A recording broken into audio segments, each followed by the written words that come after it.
नमस्कार, स्वागत है आपका हमारे चैनल में। मैं रानी गुप्ता आपके साथ और बड़ी खबर सामने आ रही है। आपको बता दें कि अल्ट न्यूज के को फाउंडर मोहम्मद जुबैर को एक और बड़ा झटका लगा है। आपको बता दें कि हाथरस कोर्ट में सुनवाई थी और अब हाथरस कोर्ट ने 14 दिन की न्यायिक हिरासत के लिए मोहम्मद जुबैर को भेज दिया है। इसी के साथ ही बता दें कि पटियाला कोर्ट में भी मोहम्मद जुबैर को लेकर के सुनवाई चल रही है। आपको बता दें कि मोहम्मद जुबैर पर अलग अलग केसेस दर्ज किए गए हैं, जिसमें कि अपने सोशल मीडिया अकाउंट के जरिए और फैक्ट चेकिंग के नाम पर हिंदुओं की धार्मिक भावनाओं को आहत करने का आरोप लगाया गया है। आपको बता दें 2018 के एक केस में मोहम्मद जुबैर को ये न्यायिक हिरासत में भेजा गया है। इसी के साथ ही बता दें जहां दिल्ली की कोर्ट में मोहम्मद जुबैर को लेकर के सुनवाई चल रही है, तो इसी के साथ ही सीतापुर और हाथरस कोर्ट में भी मोहम्मद जुबैर के खिलाफ सुनवाई चल रही है। जब कोर्ट ने पूछा कि आप इन्हें कस्टडी में क्यों रखना चाहते हैं, तो इस पर एसपीपी ने कहा कि वो गुमनाम है और अगर वो बाहर भी आता है तो गुमनाम ही रहेगा।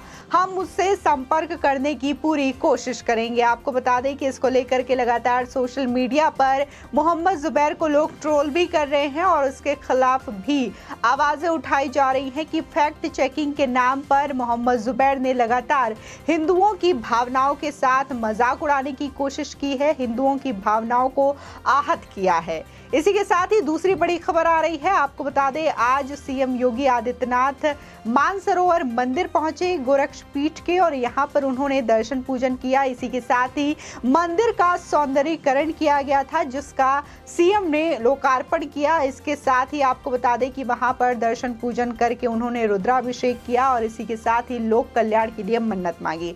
आपको बता दें कि आज गोरखपुर में सीएम मौजूद रहे और इस दौरान उन्होंने फरियादियों की भी फरियादें सुनी। जनता दरबार के माध्यम से लोगों की समस्याओं को भी सुना उन्होंने और इसी के साथ ही समस्याओं से छुटकारा पाने के लिए भी अधिकारियों को निर्देश दिया। आपको बता दें अल्ट न्यूज के को फाउंडर मोहम्मद जुबैर को हाथरस कोर्ट ने 14 दिनों की न्यायिक हिरासत में भेज दिया है। जुबैर को आज यानी गुरुवार को भारी सुरक्षा बलों की मौजूदगी में हाथरस कोर्ट में पेश किया गया था, जहां कोर्ट ने 27 जुलाई तक न्यायिक हिरासत में भेज दिया है। मोहम्मद जुबैर के खिलाफ जिले के 2 अलग अलग थानों में मामले दर्ज हैं। आपको बता दें दरअसल मोहम्मद जुबैर की पुरदिल नगर में 1 माह पूर्व हुए बवाल में संलिप्तता सामने आई है। इस संबंध में सिकंदराऊ में मामला दर्ज किया गया था। इसके अलावा कोतवाली सदर में 4 जुलाई को धार्मिक भावना भड़काने का मामला दर्ज किया था। इस मामले में पुलिस ने सीतापुर जेल में बी वारंट दाखिल किया है। जुबैर फिलहाल तिहाड़ जेल दिल्ली में है और इस प्रकरण की जांच एसआईटी कर रही है। इसी के साथ ही आपको बता दें कि जिस तरीके से मोहम्मद जुबैर को ये बड़ा झटका लगने वाली खबर है, इसी के साथ ही यूपी के सीतापुर, लखीमपुर खीरी, गाजियाबाद, मुजफ्फरनगर में भी उनके खिलाफ मुकदमे दर्ज है। राष्ट्र स्वाभिमान दल के संस्थापक हाथरस के दीपक शर्मा ने कोतवाली सदर में मोहम्मद जुबैर के खिलाफ मुकदमा दर्ज करवाया था। इसमें कहा गया था कि जुबैर इंटरनेट मीडियम से देवी देवताओं के खिलाफ अमर्यादित टिप्पणी करता रहता है। इतना ही नहीं, वो विवादित तस्वीरें बनाकर पोस्ट कर हिंदुओं की भावनाओं को ठेस पहुंचाता है। इस मामले में पुलिस ने धारा 153A, 295A, 298 व 67 IT एक्ट में मुकदमा दर्ज किया था। इसी के साथ ही देखा जा सकता है कि लगातार दिन ब दिन मोहम्मद जुबैर की जो मुश्किलें हैं वो बढ़ती जा रही है। कभी दिल्ली के कोर्ट में, कभी उसकी जो पेशी है उत्तर प्रदेश के अलग अलग जिलों में होती है, जिसमें से लखीमपुर खीरी, सीतापुर जेल और इसी के साथ ही हाथरस कोर्ट में भी उसकी पेशी की गई है। और तमाम जगहों पे जो मामले हैं, कहीं ना कहीं एक ही मामला सामने आ रहा है, जिसके तहत देखा जा रहा है कि उसके नाम पर, फैक्ट चेकिंग के नाम पर वो अपने सोशल मीडिया अकाउंट के जरिए लोगों की भावनाओं को आहत करता था, खासकर हिंदुओं की भावनाओं को आहत पहुंचाने की कोशिश करता था, जिसको लेकर के तमाम जिलों में ये केस दर्ज किए गए हैं। इसी के साथ ही देखा जा रहा है कि मोहम्मद जुबैर जो है कभी दिल्ली, कभी उत्तर प्रदेश में वो रहते हैं और इसके अलावा उनकी जो पेशी है वो हो रही है। इस वक्त वो तिहाड़ जेल में बंद है और इसको लेकर के तमाम जो चाहे फिर ओवैसी हो या फिर विपक्षी पार्टी के लोग हो, इसको लेकर के बड़ा मुद्दा बनाने की कोशिश कर रहे हैं। अभी हाल ही में जिस तरीके से असदुद्दीन ओवैसी का भी बयान सामने आया था, जिसमें कि वो लोगों को भड़काते हुए दिखाई दे रहे हैं और ये कह रहे हैं कि हम सरकार से पूछते हैं कि आखिर मोहम्मद जुबैर को गाड़ी में बैठा करके ले जाया जा रहा है, वो कहां उनको ले जा रहे हैं, इसका कोई अता पता नहीं है।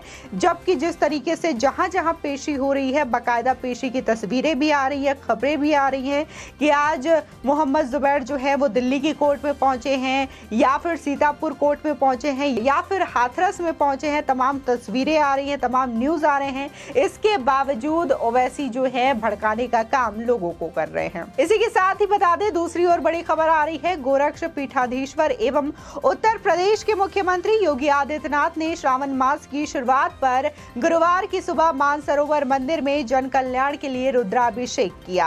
1 घंटे तक चले अनुष्ठान में उन्होंने आम के रस से 11 लीटर दूध, जल, दही, घी, शक्कर, शहद, गंगा जल और गन्ने के रस से महादेव भगवान शिव का अभिषेक किया। उन्हें बेलपत्र, सफेद कमल, लाल कमल, कनेर, शमी पत्र, धूप, कुशा, राई, गुड़हल, धतूरा, भांग और श्रीफल भी चढ़ाया गया। इस दौरान बता दें आपको, रुद्राभिषेक अनुष्ठान की शुरुआत भगवान गणेश की पूजा अर्चना के साथ की गई। उसके बाद मुख्यमंत्री ने भगवान शिव और द्वादश ज्योतिर्लिंग का पूरे विधि विधान के साथ षोडशोपचार से पूजन किया। इसी के साथ ही बता दें, मुख्यमंत्री ने पहले मानसरोवर मंदिर और फिर मानसरोवर रामलीला मैदान में पर्यटन विकास एवं जीर्णोद्धार कार्यक्रम का भी लोकार्पण और शिलान्यास किया। आपको बता दें कि गुरुवार को वे 10 बजे गोरखपुर के मानसरोवर शिव मंदिर और रामलीला मैदान की सौंदर्यीकरण का कार्य का लोकार्पण किया है। आपको बता दें कि इस शिव मंदिर को संवारने में 6 करोड़ से भी ज्यादा रुपए और रामलीला मैदान को संवारने में 1,64,00,000 रुपए का खर्च हुआ है। इस दौरान मुख्यमंत्री योगी आदित्यनाथ ने लोगों को संबोधित भी किया। इस दौरान सीएम योगी ने कहा कि 5 साल पहले तक मंदिरें जर्जर थी और पूजा करते समय मुझे डर लगता था कि कब मंदिर ढह जाए। पास के तालाब में भैंस नहाते थे और गंदगी का अंबार लगा हुआ था और कोई भी सुविधा नहीं थी। आज यहाँ पर्यटन स्थान होने के साथ यहाँ सौंदर्यीकरण के साथ सारे कार्य पूरे हो चुके हैं। आपको बता दें, गोरखपुर के गोरखनाथ ओवरब्रिज के समीप स्थित आस्था और परंपरा को सम्मान देते हुए सीएम योगी के मार्गदर्शन में मानसरोवर शिव मंदिर और मंदिर के पास स्थित रामलीला मैदान, अंधियारी बाग का पर्यटन विकास कराया गया है। इन दोनों स्थानों पर हुए विकास कार्यों का लोकार्पण मुख्यमंत्री योगी आदित्यनाथ सावन के पहले दिन यानी गुरुवार 14 जुलाई को कर दिया है। इसी के साथ ही बता दें, सीएम योगी आदित्यनाथ की मंशा के अनुरूप धार्मिक स्थानों और परंपरा के संवाहक धरोहरों के विकास को पंख लग गए हैं।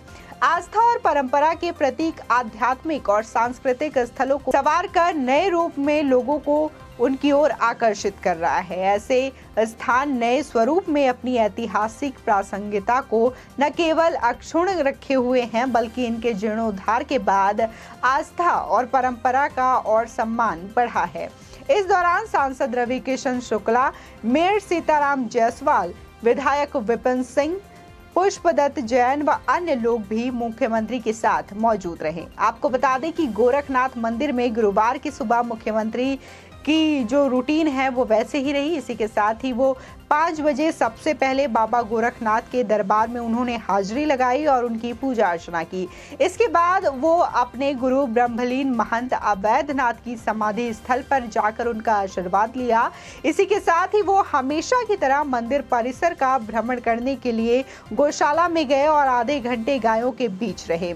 उन्हें दुलारा पुचकारा और अपने हाथों से गुड़ चना भी खिलाया। इसी के साथ ही लोगों की समस्याओं को सुनने के लिए वो हिंदू सेवा आश्रम भी गए, जहां तड़के से अपनी समस्या कहने के लिए गोरखपुर और उसके आसपास के जिलों के फरियादी पहुंच गए थे।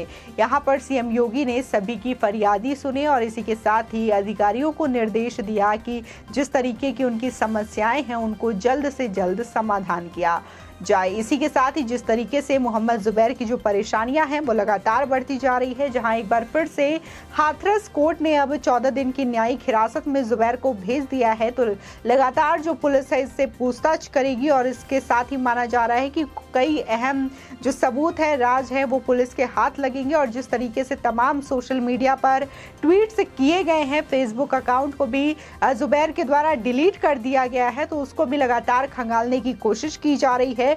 और इसी तरीके से लगातार जो मुकदमे हैं उस पर लग रहे हैं और जिस तरीके से उसने हिंदुओं की भावनाओं के साथ छेड़छाड़ करने की कोशिश की है, आहत पहुंचाने की कोशिश की है, तो इसको लेकर के लगातार मुकदमे हो रहे हैं और उस पर सुनवाई भी हो रही है। आपकी इस खबर पर क्या राय है, हमारे कमेंट सेक्शन में जरूर बताएं। आगे की और भी अपडेट के लिए चैनल को सब्सक्राइब करना ना भूलें।